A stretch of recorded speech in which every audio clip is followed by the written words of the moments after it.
Hello friends, आज हम देखेंगे सेकेंड ग्रेड शिक्षक भर्ती परीक्षा 2010 में साइकोलॉजी के क्वेश्चंस, जिसका हमारा फर्स्ट क्वेश्चन है, निम्न में से किस विचारक ने बालक के प्रारंभिक अनुभवों पर बल दिया और किंडरगार्टन विधि का विकास किया?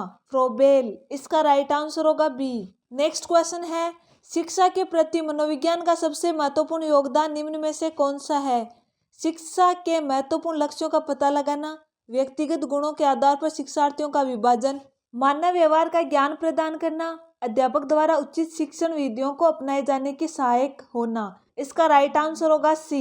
नेक्स्ट क्वेश्चन है, बालकों में प्रभावी अधिगम हेतु निम्नलिखित में से कौन सा विकल्प सबसे कम महत्व रखता है? अधिगम के शारीरिक आधार, अधिगम के अभिप्रेरणात्मक आधार, अधिगम के बौद्धिक आधार, अधिगम के दार्शनिक आधार। इसका राइट आंसर होगा डी, अधिगम के दार्शनिक आधार। नेक्स्ट क्वेश्चन है, अधिगम के निम्न सिद्धांतों में से किस में प्रतिक्रिया होने पर पुनर्बलन देने का सुझाव दिया गया है? संबंध प्रतिक्रिया सिद्धांत, सूझ का सिद्धांत, चालक न्यूनता का सिद्धांत, क्रिया प्रसूत सिद्धांत। इसका राइट आंसर होगा ए, संबंध प्रतिक्रिया सिद्धांत। नेक्स्ट क्वेश्चन है, विद्यालय कार्य में स्थानांतरण की सर्वोत्तम विधि है? स्थानांतरण की शिक्षा देना।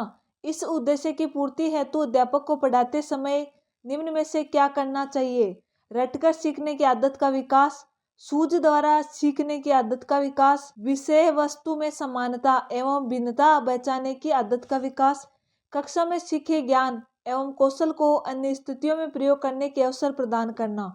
इसका राइट आंसर होगा डी। और पेपर साथ ही लेके आया है साइकोलॉजी ओल्ड पेपर व topic wise old exam questions, RBSC और एनसीईआरटी के चैप्टर वाइज एमसीक्यू क्वेश्चंस के कोर्स, जो आपको मिलेंगे टेस्ट एंड पीडीएफ दोनों फॉर्मेट में। और इनके पोस्टर आपकी स्क्रीन पर आ रहे हैं, आप वीडियो को रोक कर देख सकते हो।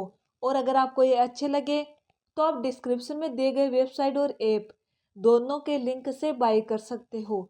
और ध्यान रखें, बाई करने से पहले ऊपर एक डिस्काउंट कूपन कोड भी दिया हुआ है डिस्क्रिप्शन में, वो देख कर जाए और वो अप्लाई करे, आपको एक्स्ट्रा डिस्काउंट भी मिलेगा।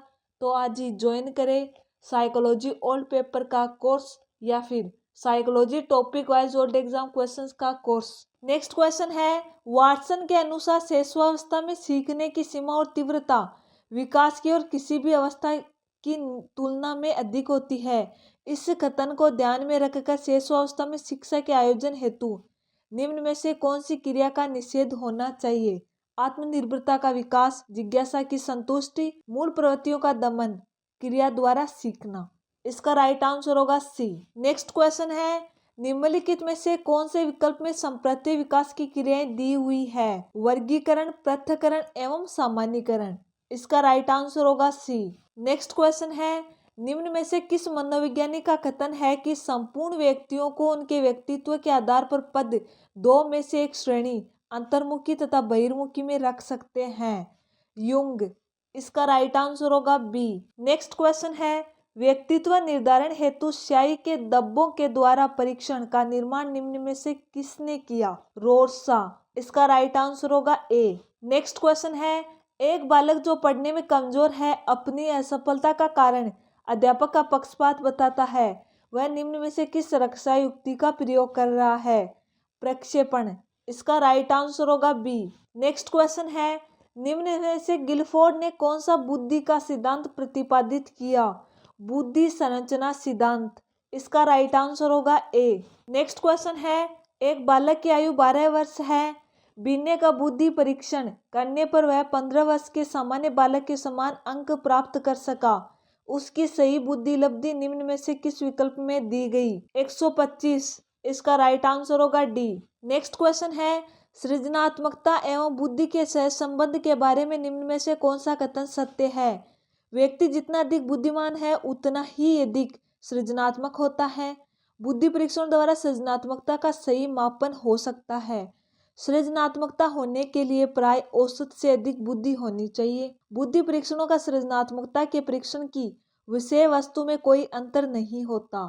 तो इसका राइट आंसर होगा सी, जो कि सत्य कथन है। नेक्स्ट क्वेश्चन है, निम्न में से कौन से प्रेरकों का वर्गीकरण गैरेट द्वारा किया गया?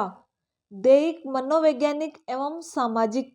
इसका राइट आंसर होगा डी। नेक्स्ट क्वेश्चन है, कक्षा में प्रेरणा युक्त वातावरण बनाने हेतु अध्यापक को निम्न में से कौन सा कार्य नहीं करना चाहिए? कक्षा में प्रथम आने वाले बालक को कमजोर बालकों की सहायता करने के अवसर देना। कक्षा में प्रथम आने वाले बालक की प्रशंसा करके कमजोर बालकों को और मेहनत करने के लिए प्रेरित करने का प्रयास करना। कमजोर बालकों का ध्यान लक्ष्य की ओर स्पष्ट करना। कमजोर बालकों की प्रशंसा करने के अवसरों का अधिक से अधिक प्रयोग करना।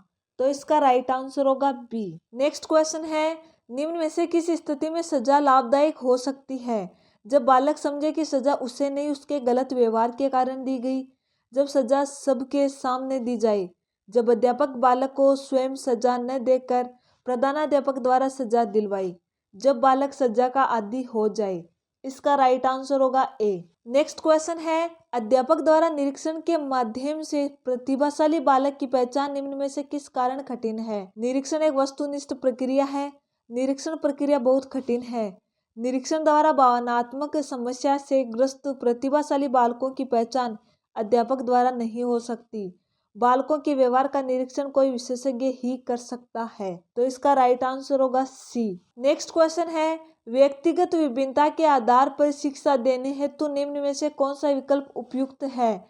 बुद्धि के स्तर के आधार पर बालकों का कक्षा विभाजन, लिंग के आधार पर बालकों का कक्षा विभाजन, लिंग के आधार पर गृह कार्य में विभिन्नता, बाल केंद्रित शिक्षण विधियों का प्रयोग। इसका राइट आंसर होगा ए। नेक्स्ट क्वेश्चन है, मनोवृत्तियों के विकास के संबंध में निम्न में से कौन सा विकल्प सही नहीं है? मनोवृत्तियों के विकास पर शारीरिक स्वास्थ्य का प्रभाव पड़ता है। मनोवृत्तियां वंशानुक्रम से प्रभावित होती है, वातावरण से नहीं। अध्यापक इनके विकास से बालक की सहायता कर सकते हैं। भावात्मक विकास का इनके विकास पर प्रभाव पड़ता है। इसका राइट आंसर होगा बी, जो कि गलत विकल्प है। आज का हमारा लास्ट क्वेश्चन है, निम्न में से कौन सा विकल्प आत्म संप्रत्यय के संबंध में सही नहीं है? स्वस्थ आत्मा संप्रत्यय व्यक्ति द्वारा अपना उत्तरदायित्व निभाए जाने में सहायक होता है। सामाजिक वातावरण आत्म संप्रत्यय के विकास को प्रभावित करता है। परिपक्वता एवं आत्म संप्रत्यय में कोई संबंध नहीं है। भौतिक एवं सांस्कृतिक वातावरण आत्म संप्रत्यय के विकास को प्रभावित करते हैं। इसका राइट आंसर होगा सी, जो कि गलत कथन है। और आरपीएससी द्वारा जितने भी एग्जाम्स कंडक्ट कराए गए हैं उनके टोटल ऑल पेपर्स आपको एक जगह इस चैनल पर मिल जाएंगे। तो आप चैनल पर नए हैं तो चैनल को सब्सक्राइब करें और वीडियो को शेयर करें।